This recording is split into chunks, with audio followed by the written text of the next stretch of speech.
Hello students, welcome back to my channel. Today we will start with matrices exercise 3.1 fifth question first part. Construct a 3 cross 4 matrix whose elements are given by the relation is given here aij equal to half mod minus 3i plus z.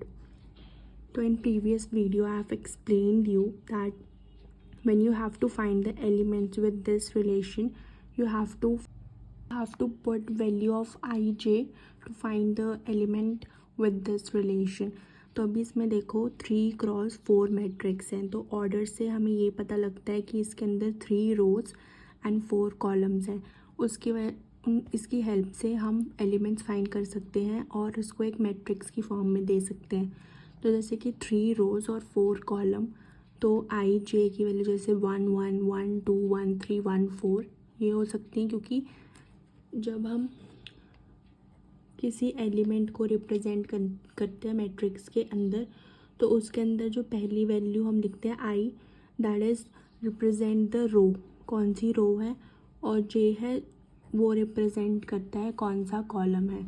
तो जैसे कि इसके अंदर 3 रोज़ हैं और 4 column है, तो हमारे पास A11 A12 A13 A14 A21 ऐसे हमारे पास एलिमेंट्स आ सकते हैं. तो अभी देखो हम इसके अंदर वैल्यू पुट करेंगे. जैसे फर्स्ट हमारा A11 first row and first column,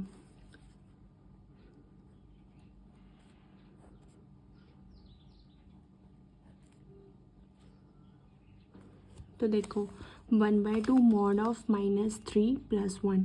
-2 mod क्या करता है, जो नेगेटिव टर्म होती है उसको पॉजिटिव में कन्वर्ट करता है. तो -2 तो वो 2 होगा, 1/2 into 2 that is 1.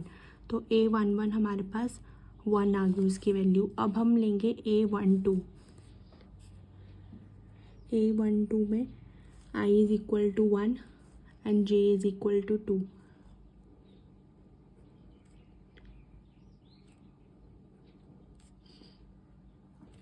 One by two I think it's crystal clear to you. 1/2 कैसे आया हमारे पास, जैसे कि अब हमने आई की वैल्यू इसमें 1 डाल दी, जे की वैल्यू हमने इसमें 2 डाल दी, दैट इज़ -1 एंड 1/2 मॉड के अंदर -1 है, दैट विल बिकम 1.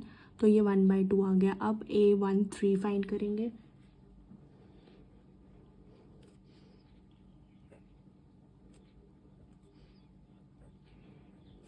ज़ीरो आ गया. A14 I think now you can do it by yourself. 1/2 A14 that is equal to 1/2. अब हम सेकेंड रो करेंगे. A21 A22 A23 A24. ठीक है, देखो हमारे पास इधर मैं लिखती हूँ इसको. A21 I think it's visible. A21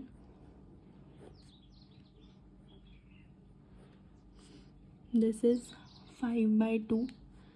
A22 that is 1/2 -6 + 2 is equal to 2. -4 mod के अंदर है 4 आके, 4/2 is 2 राइट. A23. अब हम सेकेंड रो के बारे में बात कर रहे हैं और उसके साथ हम चेंज करते जाते हैं रो कॉलम के अकॉर्डिंग.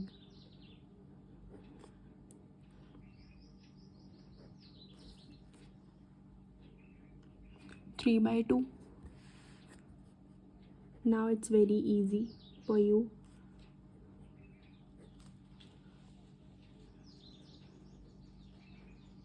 This is 1.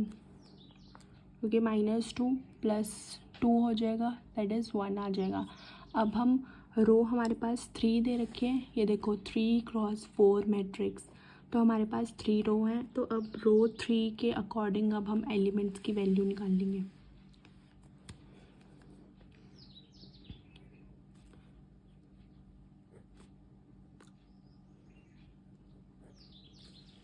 -9 + 1 4 आ गया. -8 था, 4 आ गया हमारे पास. A32 that is 1/2 -9 + 2 that is 7/2. I think it's clear. 7/2. A33 that is 1/2 mod -9 plus 3 that is -6/2 that is 6/2 3 a3 4 1/2 -9 plus 4 that is 5/2. Now you have find all the elements with using the relation which is given aij is equal to half mod -3i plus j. तो इससे अब हमने सारे elements की value निकाल ली है. ये मैंने आपको एक्सप्लेन कर दिया है. This is like position of an element कि जैसे कि A14 है तो मैं बताना चाहती हूँ कि फर्स्ट रो और फोर्थ कॉलम उनका इंटरसेक्शन, क्योंकि अगर हम किसी लाइन को ऐसे ड्रॉ करते हैं विद लोकेशन मतलब कि हम एलोकेट कर रहे हैं उसकी पोजीशन, उसी तरीके से हम मैट्रिसेस की भी एलिमेंट्स को रिप्रेजेंट करने के लिए ये यूज़ करते हैं A12 जिसमें Aij ये हमारे कॉमन रिप्रेजेंटेशन है where I represents column I represents row and J represents column. अब हम इसको एक मैट्रिक्स की फॉर्म में लिख देते हैं. 3x4 मैट्रिक्स इसका ऑर्डर है तो हम मैट्रिक्स लिख सकते हैं. ये मैंने मैट्रिक्स ले ली. A11 क्या है 1 1/2 0 1/2. Second row 5/2 2 3/2 1 4 7/2 3 5/2. ये हमारा मैट्रिक्स आ गया of order 3x4, 3 rows and 4 columns. Now let's move to the second part of fifth question. अभी हमारे पास है aij equal to 2i minus j है हमारे पास. जैसे हमने पिछले क्वेश्चन को करा है, जैसे वैल्यू पुट करी आई और जे की एलिमेंट्स की, मतलब एलिमेंट्स हमारे मिलते गए इस रिलेशन के अकॉर्डिंग. तो अभी हमें इसमें भी, क्योंकि ये 3x4 मैट्रिक्स का है, तो जैसे हमने प्रीवियस क्वेश्चन में जैसे हमने A11 A12 A13 A14 ऐसे करके फाइंड करी, हमें सिमिलरली यहाँ पर भी ऐसे ही फाइंड करना है. ये रिलेशन पिछले क्वेश्चन से काफ़ी इजी है, क्योंकि उस पिछले क्वेश्चन के अंदर मॉड में हमें था तो हमें नेगेटिव को पॉजिटिव में करके कन्वर्ट करना था. That was a new thing for you. So aij तो हम पहले लेंगे A11, क्योंकि हमें 3x4 matrix order of that की हमें मैट्रिक्स फॉर्म करनी है. A11 that is 2 minus 1 which is 1. A12 that is 2 minus 2 which is 0. A13 that is 2 minus 3 which is minus 1. A14 that is 2 minus 4 which is minus 2. This is clear to you? I think this is clear to you. Now let's move to the row second elements. ये हमारे रो 1 के elements हो गए. अब हम रो 2 के elements find करेंगे. 4 minus 1 that is 3.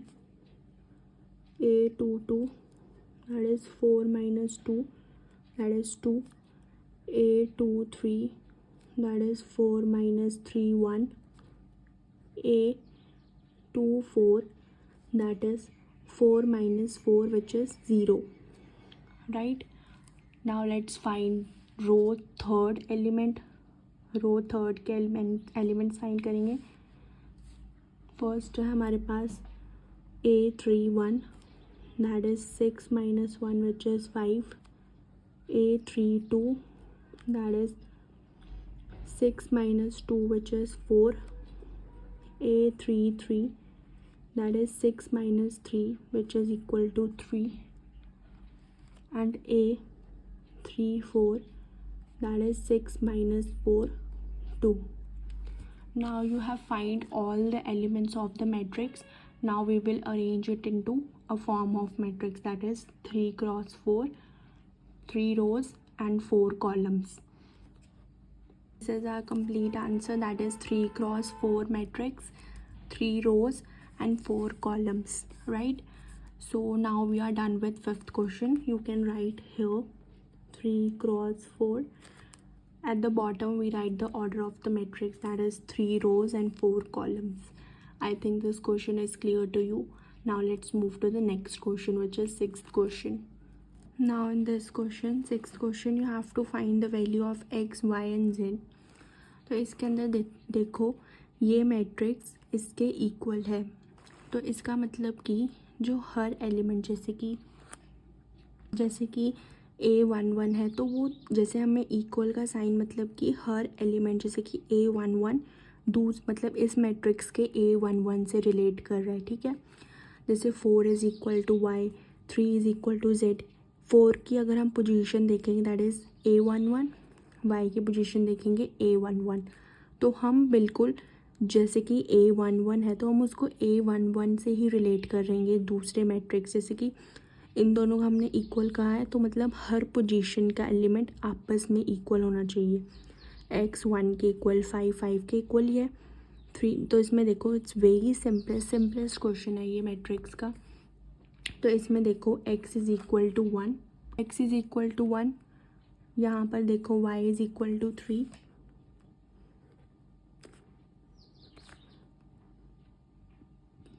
Sorry y is equal to 4, A11 and z is equal to 3, right? X is equal to 1, y is equal to 4 and z is equal to 3. Very simplest question. Now let's move to the second part. अब देखो इस question के अंदर जैसे हमने अभी पहले question में यहाँ पर देखो जैसे कि हमने सीखा कि जो पोजीशन का एलिमेंट है उसको दूसरे मैट्रिक्स के उसी पोजीशन से रिलेट कर सकते हैं, तो इस क्वेश्चन में भी हमें x, y और z की वैल्यू फाइंड करनी है। तो यहाँ पर देखो x plus y is equal to 6, ये देखो A11 x प्लस वाई दूसरे मैट्रिक्स के A11 6 से रिलेट कर रहा है, ठीक है। 5 plus z is equal to 5, x y is equal to 8। अब हम इन इक्वेशंस को लिख लेते हैं।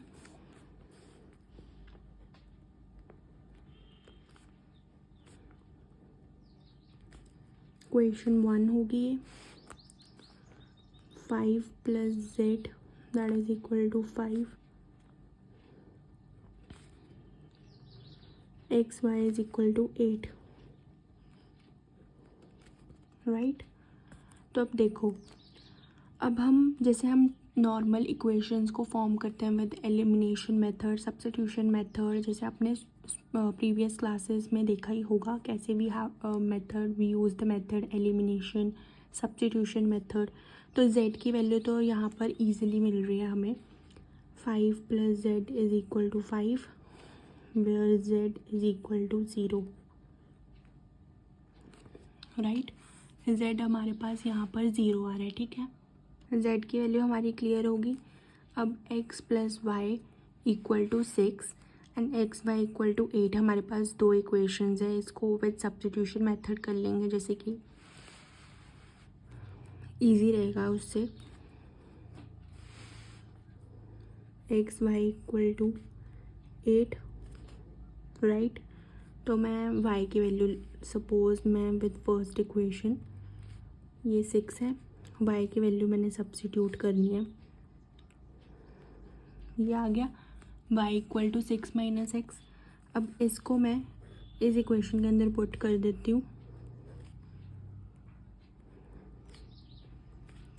6x minus x square equal to 8। Now it's formed into quadratic equation, it's very easy to solve. X square minus 6x plus 8 equal to 0। अब मैं इसको उस तरफ लेके आ गई हूँ, ठीक है। अभी इसका आपने सिंपल फैक्टराइजेशन करनी, फैक्टर्स बनाने हैं। Now then you are done with that. 8 है, अभी मैं इसके फैक्टर्स बनाती हूँ। 4 टू ज़ा 8, x square minus 4x minus 2x plus 8 equal to 0, ठीक है। अब जस्ट इसके फैक्टर्स बना लो, वेरी इजी। नाउ बन गया हमारे पास x minus 2 and x minus 4 आ गया हमारे अंदर पास, ठीक है। अभी हम इसकी वैल्यू, जैसे x हमारे पास 2 आ गया और x की वैल्यू 4 आ गई है हमारे पास. Now we can simply find the value of y, क्योंकि y का रिलेशन हमने 6 माइनस एक्स लिखा है. So y is equal to 6 minus 2, that is equal to 4, and y is equal to 6 minus 4, that is equal to 2. तो अभी हमने इस relation के अकॉर्डिंग देखना है कि इक्वेशन थर्ड को कौन सा सेटिस्फाई कर सकता है, राइट. अब हमारे पास एक्स और मतलब कि वाई की 2 वैल्यूज़ तो आ नहीं सकती, क्योंकि हमें सिंगल वैल्यू फाइंड करनी है. तो हमारे पास रिलेशन क्या गिवन है, एक्स वाई इक्वल टू 8. तो एक्स की वैल्यू 2 है, 2 ले ली और 4 ले ली, सेटिस्फाई कर रहा है. एक्स की वैल्यू मैंने ले ली, ये भी सेटिस्फाई कर रहा है. मतलब vice versa you can have the values of y, ठीक है. तो अभी हमारे पास एक्स की वैल्यू आ गई, वाई की वैल्यू आ गई, जेड की वैल्यू आ गई. मैं इधर लिख देती हूँ एक्स की value equal to 2 and x की वैल्यू इक्वल टू 4, वाई की value equal to 4 and y की value equal to 2, whereas z की वैल्यू is equal to 0. I think this question is now clear to you. Now let's move to the third question. Now here comes the third question. x plus y plus z, x plus z, y plus z, हमें बिल्कुल column matrix कह सकते हैं इसको, that is equal to column matrix. तो अभी हमारे पास इसको A11 बोलेंगे, A21 बोलेंगे, A31 बोलेंगे. तो उसको उसी से रिलेट करना है. तो इसके अंदर और कोई तो एलिमेंट नहीं है, तो बिल्कुल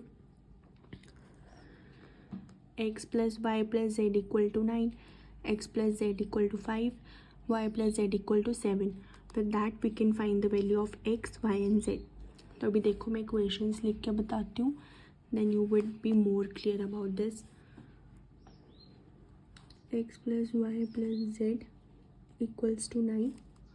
with this x plus z equal to 5, right, y plus z equal to 7. ठीक है. अभी हमारे पास है y plus z की वैल्यू है, x plus z की वैल्यू दी हुई है. हम उसको पुट कर सकते हैं फर्स्ट इक्वेशन में, that is x plus y plus z equal to 9. We would get the one single value, not different values. तो मैं x plus z equal to 5 put कर देती हूँ फर्स्ट इक्वेशन के अंदर.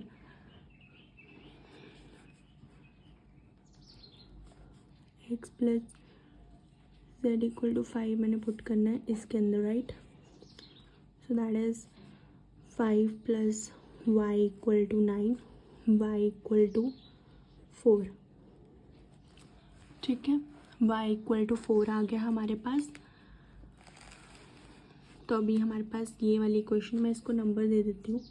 Equation 1, equation 2, equation 3. ठीक है, y की वैल्यू हम थर्ड इक्वेशन में पुट कर देते हैं. We will get value of z.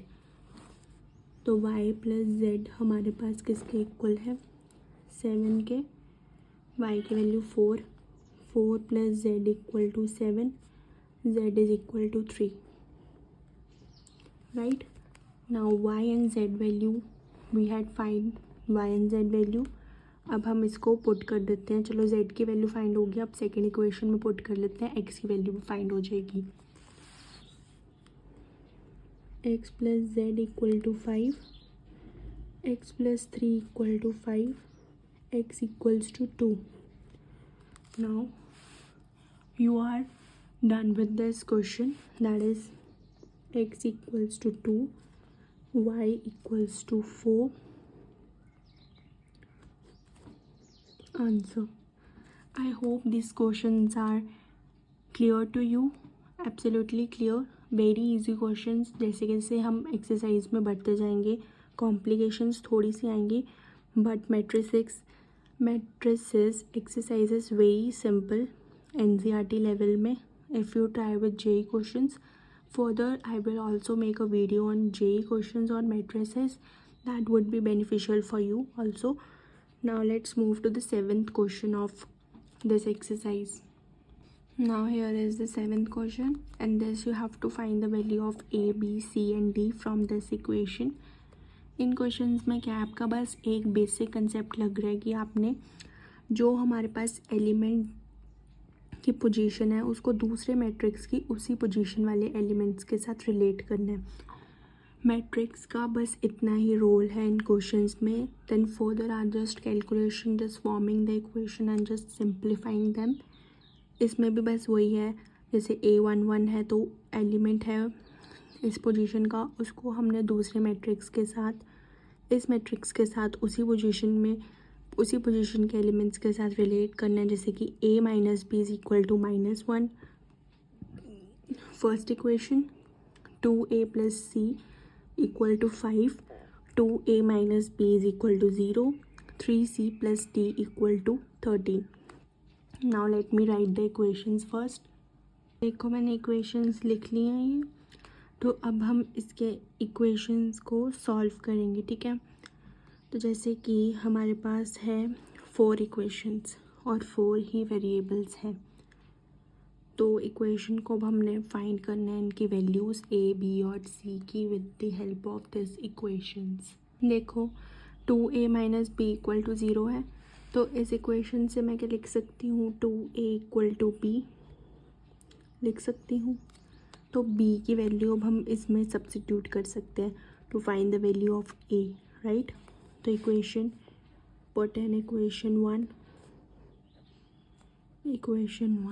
Right, put it at equation 1.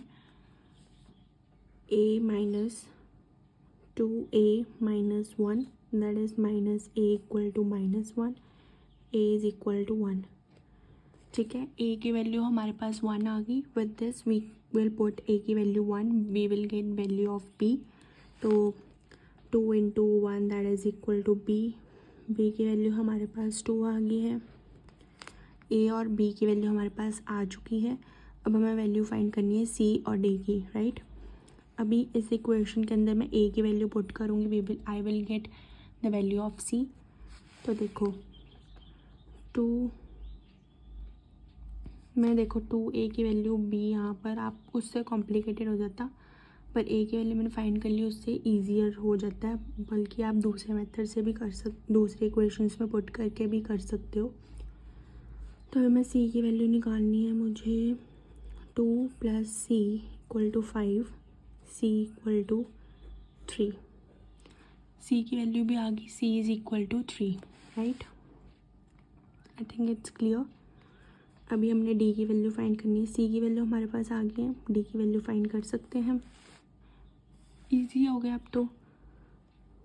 3 into 3 plus D equal to 13, D equal to 4. 13 minus 9 is 4, right. So we had to find A value is equal to 1, B is equal to 2, C is equal to 3, D is equal to 4, right. So this is our answer. A value is 1, 2, 3 simultaneously, B की value 2, C की value 3, D की value 4. So this is your solution. इसमें just एक basic matrices का यही concept लगेगा कि जो हमारे को पोजीशन दी है, जिस एलिमेंट में अलॉटेड हुए है, उसको दूसरे मैट्रिक्स इस मैट्रिक्स के साथ उसी पोजीशन के एलिमेंट्स के साथ रिलेट करना है. ठीक है, और उसके बाद जस्ट सिंप्लीफिकेशन है. If you find the value of A, B, C, D, ऐसी कोई इक्वेशंस मैट्रिक्स में आपकी इस फॉर्म के क्वेश्चन में जस्ट आपको सिंप्लीफिकेशन करनी है. मैट्रिसेस का ऐसे कोई फर्दर कोई कॉम्प्लिकेटेड कंसेप्ट नहीं लगेगा, जस्ट बेसिक कंसेप्ट लगेगा. So now we are done with 7 questions. Now let's move to the next question. अब देखो हमारे पास 8th क्वेश्चन में है A is equal to AIJ, M cross N is a square matrix if तो M cross, ठीक है. Square matrix क्या होती हैं, जब number of rows and number of columns are equal, बिल्कुल इक्वल होते हैं एक मैट्रिक्स के अंदर. जैसे कि 3x3, 4x4, 1x1, 2x2. मतलब कि जब number of rows and number of columns are equal then we can say it is a square matrix. तो m क्रॉस n से हम क्या रिप्रेजेंट करते हैं, ऑर्डर ऑफ अ मैट्रिक्स, और m रिप्रेजेंट करता है number of rows and n represent करता है नंबर ऑफ कॉलम्स. और स्क्वायर मैट्रिक्स के अंदर क्या होता है, number of rows is equal to number of columns. So m is equal to n. C option. This was very simple question कि square matrix क्या होती है. Square matrix, there are different types of matrix, column matrix, row matrix, identity matrix, square matrix, फिर हमारे पास diagonal matrix, zero matrix. We have a lot of matrices, different type of matrices, but specifically square matrix में क्या है, m cross n, मतलब कि number of rows is equal to number of columns. I think this was clear to you. Now let's move to the next question, which is ninth question. Now here comes the ninth question. Which of the given values of x and y make the following pairs of matrix equal to? तो अब देखो, हमने दो pair of matrix हमें दे दी है. अब इन्होंने बोला है कि x एंड y की क्या वैल्यू होगी कि ये दोनों मैट्रिक्स इक्वल हो जाएं. तो इसमें क्या लगेगा कि दोनों मैट्रिक्स इक्वल हो जाए, मतलब कि हर एलिमेंट उस मैट्रिक्स का दूसरे उसी पोजीशन के एलिमेंट से इक्वल होना चाहिए. तो इसके अंदर जैसे कि मैं रिलेट करूँ 3x + 7 equal to 0, 5 is equal to y - 2, y + 1 is equal to 8, 2 - 3x is equal to 4. जैसे कि अब मैं इन दोनों, मतलब कि हर एलिमेंट को उसी पोजीशन के दूसरे उसी एलिमेंट के साथ रिलेट करूँ तो देखती हूँ मैं क्या क्या x और y की वैल्यू आ सकती है. जैसे कि 3x + 7 इक्वल टू 0, तो इसमें x की वैल्यू क्या आ सकती है, -7/3, राइट. और 5 इक्वल टू y - 2.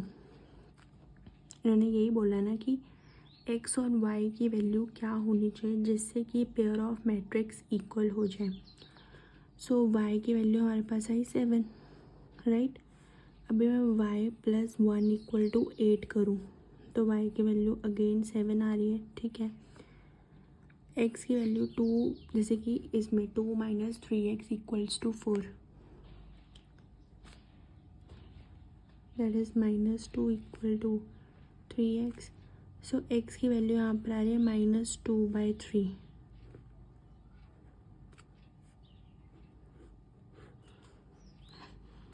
तो अब इसमें कौन कौन सी क्या सेटिस्फाई कर पा रहा है, ठीक है. x जैसे कि कौन सा पेयर सेटिस्फाई कर पा रहा है, x - 2/3 एंड y = 7. जब y = 7 है, x की वैल्यू -7/3 आ रही है. -7/3, 7 वाला कोई भी पेयर नहीं है, ठीक है. बट -2/3 और 7 वाला पेयर एग्जिस्ट करता है इन ऑप्शंस. बट हमारे पास 2 x की वैल्यू आ रही है और y की वैल्यू 1 ही आ रही है. तो इससे हम क्या बोल सकते हैं कि दोनों pair of matrix are equal with the value of this, क्योंकि दो वैल्यू तो हो नहीं सकती x के अंदर to define a matrix, pair of matrix equal with the value of x different with the condition which is given above, right. तो हम इसमें कह सकते हैं not possible to find because we are getting values, 2 values of x and 1 value of y, so not possible to find. I think this question is clear to you. Now let's move to the last question of this exercise, which is quite interesting and very comparatively very thinking question है, कुछ think करने वाला है question के अंदर. तो let's move to that question.